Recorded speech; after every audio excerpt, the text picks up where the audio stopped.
Thanks. Rita handed it to me. Oh, I was gonna look up a long one. That's so funny you said that, because long ago, I found a whole bunch and sent to him before he was on council. I was like, what do you as a pastor think of these? There were a little more, because I feel like I keep reading the same. Some of them are double, so we really have a few here, and I feel like these people keep saying the same old stuff. Oh, I printed off those ones I had done, and that's what I used I last literally time. was just looking at my own, Yeah. freshen it up.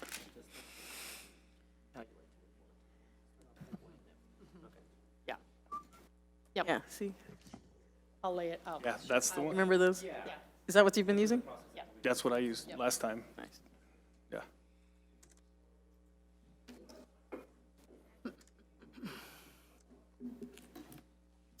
Okay. John who? Oh, He's here.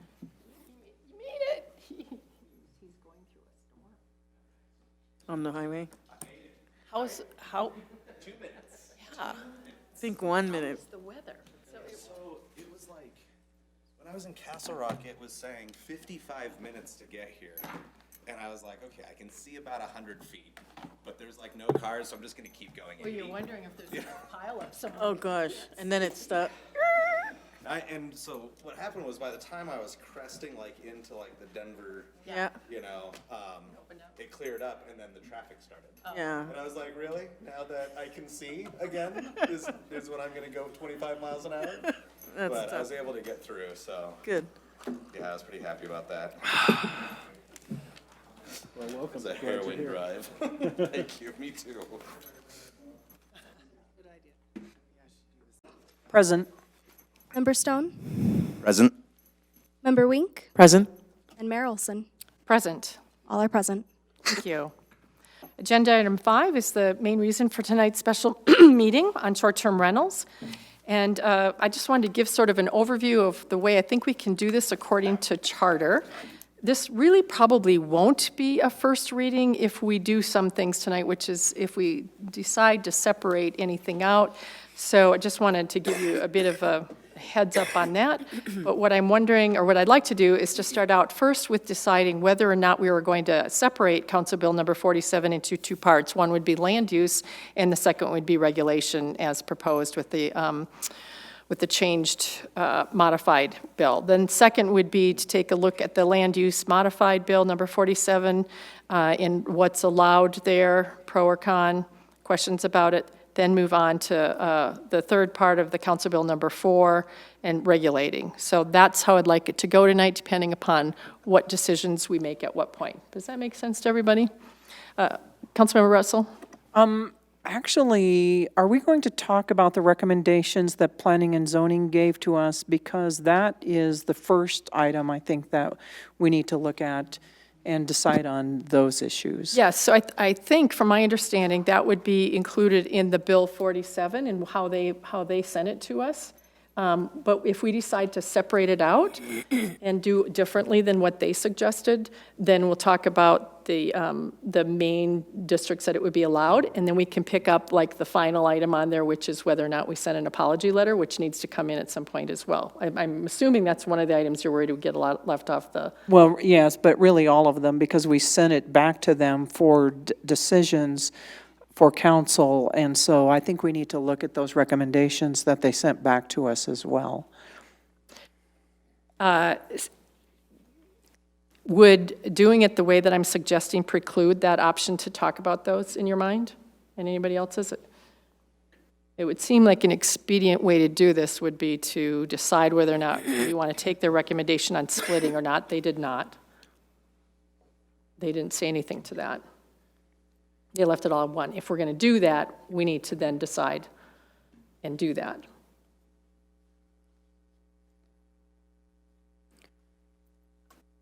I mean, logistically, and the way the packet has been put together is the planning and zoning recommendations were at the first, and logically, it just makes sense to me. I'm very linear. So if everybody else wants to do it differently, that's fine. We were given a modified in the one that we had, so I guess what I'm asking for is if we want to go with the modified or not to start out so that we know where we're going to begin. If we're not going to go with the modified, then perhaps that's the way to do it, to go right straight through down the planning and zoning. Member Anderson? I'm fine with, making a decision whether we want to split it out or not, and then considering each of their recommendations under the relevant portions. So if it's a land use related recommendation, we can consider it there. If it's a enforcement or licensing recommendation, we can consider it there, but I think we'll get to all of them since we're not dropping any language. Mayor Pro Tem? I agree. I think it does make sense to start off by just talking about the first two ordinances, Council Bill 47 and Council Bill 4. I think at some point tonight, I'm definitely going to touch on all 5 items from the recommendations of planning and zoning, but I could see the value of separating the two to begin with. Any other concerns of moving forward the way I suggested? Let's do it then, but let's make sure that Member Russell's concerns at all, I think there were 6 items on theirs? 5, that they get attended to, that we can make sure we go through each one. All right, so first thing up then would be a motion to proceed with separating Council Bill number 47 into 2 parts. One would be land use, which would still be Council Bill 47, and then the second would be regulations, which would be the Title 5 CB number 4, I think is what it is, isn't that right? So, it is, we're moving. So I'll move to separate the 2 ordinances, Council Bill 47 and Council Bill 4. Okay, is there a second? A second. All right, One, go ahead.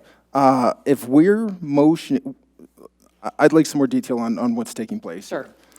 We're motioning to just separate the 2, so then we have 2 bills. I guess I don't understand, is there something to even separate at this point that has passed?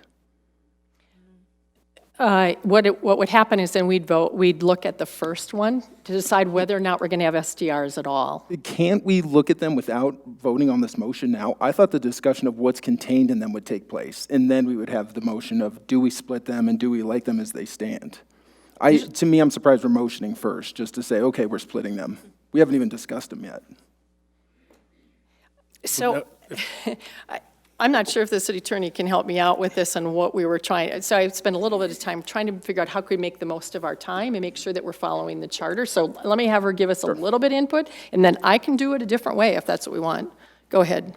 Okay, first, you do have a motion on the table that you'll have to vote on, but there is Council Bill 47, which is the recommendation sent by Planning and Zoning. It includes land use and regulation. That Council Bill 47 was split, at the direction, I think, of Councilmember Sierra, was split into 2 parts. The first one is amended 47, which is just the land use provisions, and the second is regulations. The regulations section includes planning and zoning's recommendation to include an additional enforcement section, so that that additional language from planning and zoning on enforcement has been added into that Title V. And you can see that by what pops up red on your screen. So if you break it in half first, you're still looking at the exact same information. I think the idea is just it becomes more manageable when you begin to look at the issues specific to land use and then look at the issues specific to regulations.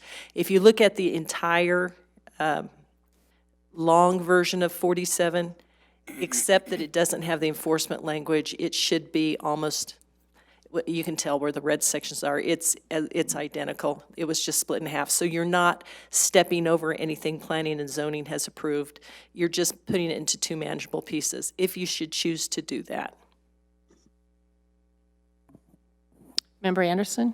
So my understanding then is that the motion on the table is, it pertains to how we go about discussing it, not to whether or not it's being passed in any way. Right. All we're doing is setting up how we're going to talk about it tonight and breaking it down, and then my hunch is that we'll be setting forth what we want, if we want it at all, and our city attorney and others will bring it back to us on first reading on the 3rd. unless you want to do something tonight, which is nix it totally, or agree to it all. Member Cuesta. You bet. And I agree with that approach, discussing the proposal as Council Bill 4 proposed is Council's recommendation, and then the second bill, excuse me, the first one is 47 is Council proposed, then Bill 4 is Council proposed. I just don't see that we need a motion to split what's proposed by P and Z. And maybe that's a procedural matter, but I likely won't be supporting because I just don't even see why we need this motion to discuss them in two separate parts. None of this is even official to begin with. It's more of a consensus vote than anything else. Sure. So, any further conversation about this from the rest of you? Member Russell? If that was if it's supposed to be a consensus vote, then why wasn't a motion for consensus rather than the motion to split the bills? Probably the wrong use of words. I guess it's not a consensus. We'll split the bill, most likely, if we're going to do this. We might vote it down, though, which means it doesn't matter. All right. Does any more conversation about splitting these two and tackling them separately? Please vote.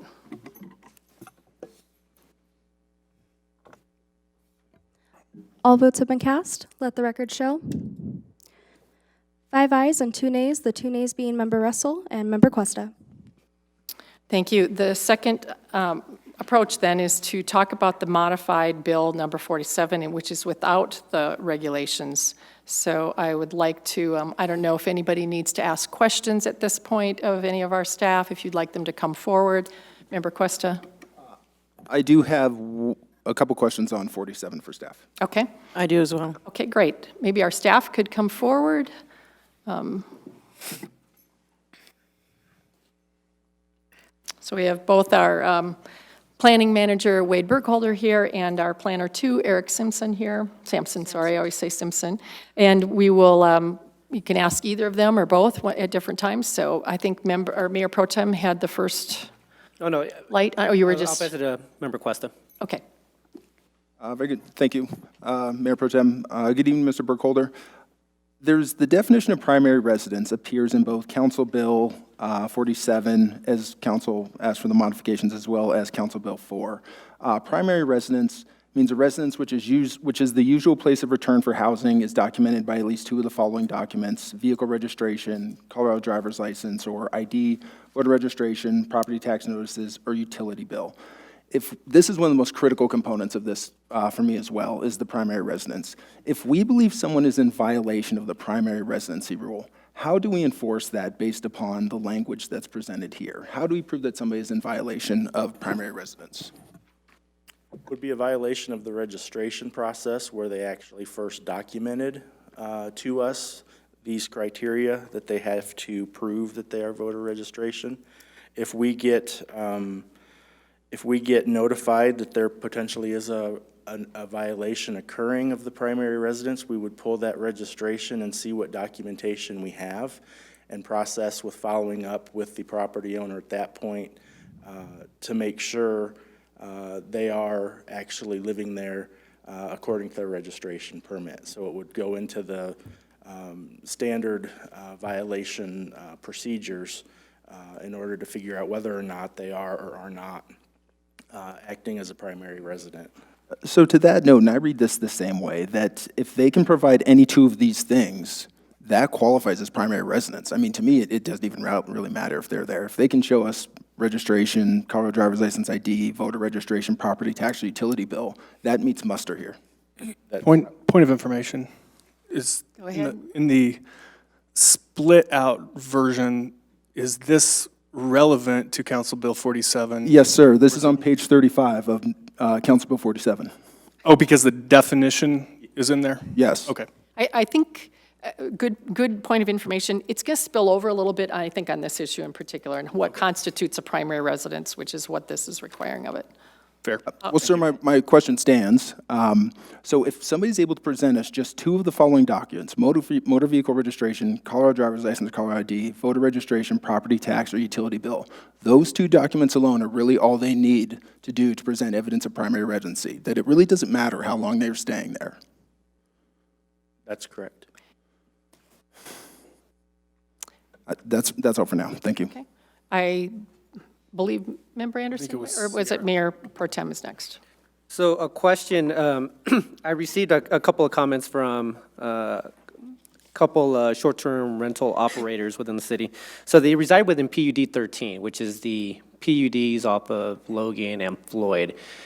The way that the ordinance is currently written, does that include these properties within that area? There's specific language within that PUD that prohibits the use of those residents as short-term rentals. Okay, so moving forward, even if we were to ask to add that as part of the language, it still would not be approved? Correct. There would have to be a PUD amendment to Okay. that document in order to permit that use within those. Okay, and then one other question, so regarding the visitor accommodations, would that fall under Council Bill 4, or would that fall under Council Bill 47? So if there's a section in there that states that there's currently four operators that are operating within the approved visitor accommodation zones. Is that something that we would have to include within 47 or within Council Bill 4?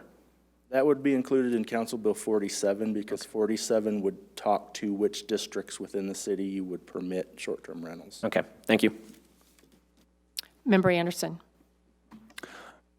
Thank you, Mayor. I just wanted to follow up on some of Councilmember Cuesta's comments. I think he's asking the right kinds of questions here. I want to look at a person can only have one primary residence. Is there a way that we can determine whether or not they submit the proper paperwork to prove their residency? Is there a way that we can determine whether or not they're actually living somewhere else, even if they figure out a way to sign an affidavit that says this is their primary residence, but they're lying about that? Is there a way for us to determine that? I do not know of a way that we could determine that. I mean, Could I have a point of information maybe from the attorney? We know that other cities have done this, so there's a possibility. Is this under regulations, do you think, or? This would be a regulation issue. I don't believe this has been addressed in the regulation issue. And for example, John Smith lives in House A, and he's got a driver's license. That's where he receives his mail. But 3 nights a week, he spends the night with his brother in Denver. Does that change primary residence? And the reality is, as long as where he's voting and receiving his mail and his driver's license says this is primary residence, we would, I'm sure, accept that as a primary residence. There's been a couple of examples in Denver where somebody has claimed something as a primary residence and then maybe got married and moved in with a spouse. And if those types of situations came up, we would deal with them on a case-by-case basis, but there is no blanket rule saying this is how we'll tell if you're tricking us. Member Anderson, anything further? Yeah, I think that's helpful, thank you. And I'll save any other questions I have about residency for when we look at Council Bill 4. I saw Member Russell and Member Wink with their lights on. I didn't turn them off accidentally, did I? No. Nope, okay. Member Stone? So I'm only asking this question because the provision for bed and breakfast is in 47. Am I correct on that? correct. So I don't see any language around food safety for bed and breakfast. Is there anything in here to require inspection for food safety? I think that would be under regulations again. Gotcha. Yeah. Okay. So Then I will ask earmark that question again later. Yes. Thank you. What, Member Russell? Along that same line, so if we're including bed and breakfasts in here, and bed and breakfasts are able to provide meals where other short-term rentals are not, are we opening up other short-term rentals to be able to provide meals?